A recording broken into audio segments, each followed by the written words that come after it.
you can approach education in a very unique and meaningful and hands-on way where you're still meeting the goals and the standards and all of that stuff that you want the kids to do, but you're also allowing them a little bit of creativity in how they present their knowledge and their information, right?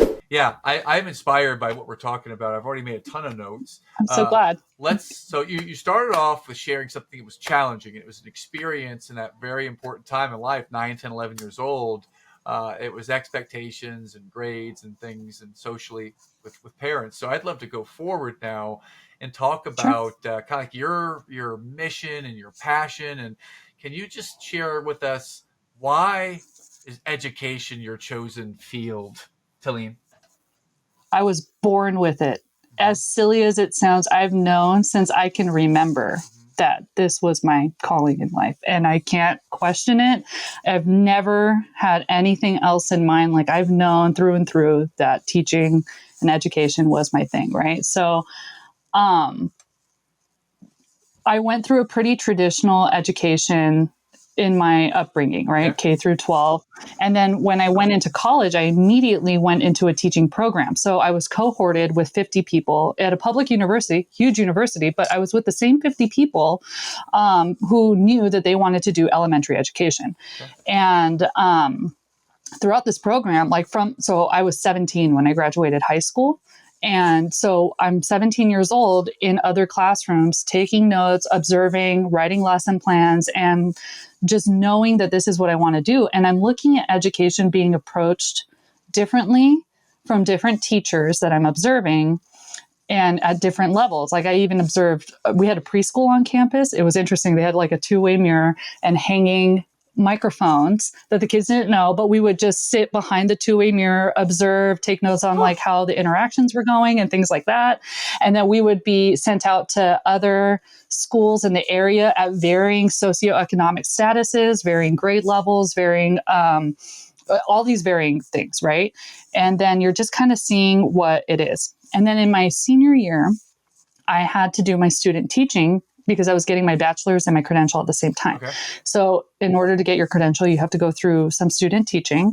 And so every day I would go, the first half of my student teaching was in a 4th grade class in a low socioeconomic status school. And she did some cool things with them. They had programs come in. I remember there was one that was about animation, and they were teaching them how to do animation on a computer and things like that. And I thought, what a cool opportunity for kids to like dive into something that's not just strictly math, strictly language arts, whatever. You're doing something different, right? Yeah. And then the second school I went to was a 2nd grade class in a well-off neighborhood. And they had lots of parent participation. And like, I happened to be there during Teacher Appreciation Week, and we got massages, and it was all the, and we had like a luncheon with belly dancers. It was a whole thing. Like, it was amazing. But the thing I learned most about that school was 2 things. One is project-based learning. You can approach education in a very unique and meaningful and hands-on way where you're still meeting the goals and the standards and all of that stuff that you want the kids to do, but you're also allowing them a little bit of creativity in how they present their knowledge and their information, right? And so that was my first experience seeing that in action. And then because she used the curriculum kind of as like a guideline as to what content she was supposed to do, but then they would take it into something else. And I'll give you an example in just a second, because the second thing was how you use your parents to your benefit who want to be involved. So lots of parents do, I would argue that no matter what socioeconomic area you're in, parents want to help. They have that in them, and they might not have the opportunity to take time during the school day to come into your classroom and literally like run a center or do something like that. Yes. But you give them options of how to participate. So it could be, can you please cut all of these these cardstock papers into squares because I'm going to need it for this project. I'm going to send it home with your kiddo. And then if you could just cut it while you're watching TV or something tonight, that would be so helpful.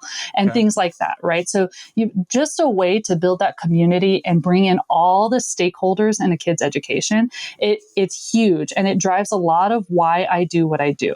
Sorry. So then back to the project-based thing, because I'm going to turn this into a literal unit that I would like to actually like market and sell at some point. Let's do it. But, one of my lessons that I had to do for that second grade class, there's a book called The Truth About the Three Little Pigs, and it's the wolf's perspective about what happened with the three little pigs, right? Huh. So then the whole project was putting the wolf on trial. So everybody took a role, and like you had kids that were attorneys for the wolf, and you have kids that were attorneys for the pigs. You had somebody play the wolf, you had somebody play the pigs, and then whatever varying participants that you needed, everybody had a role. And then when they presented it, the parents would come in and they would be the jury. And then they had to decide whether or not the wolf was guilty or innocent. And then when they finished doing that, and then I was done with my student teaching experience, they actually asked my permission to take that lesson and turn it into a school play. Yeah. And then they did that. And then I came in and I watched the school play, and it was amazing. And so just to recreate educational experiences like that for my own children and for the kids that I have personally taught, and now the teachers that I'm teaching, and to just inspire them to kind of push it a little bit further, to make it more meaningful, make it more fun.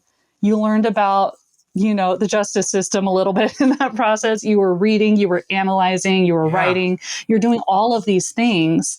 And it's not in your traditional, rote memorization, regurgitate whatever you memorized onto a piece of paper. It is deeper than that. It is more meaningful than that. That's my goal. Wow. I want to make it that is as a meaningful lot. as possible. And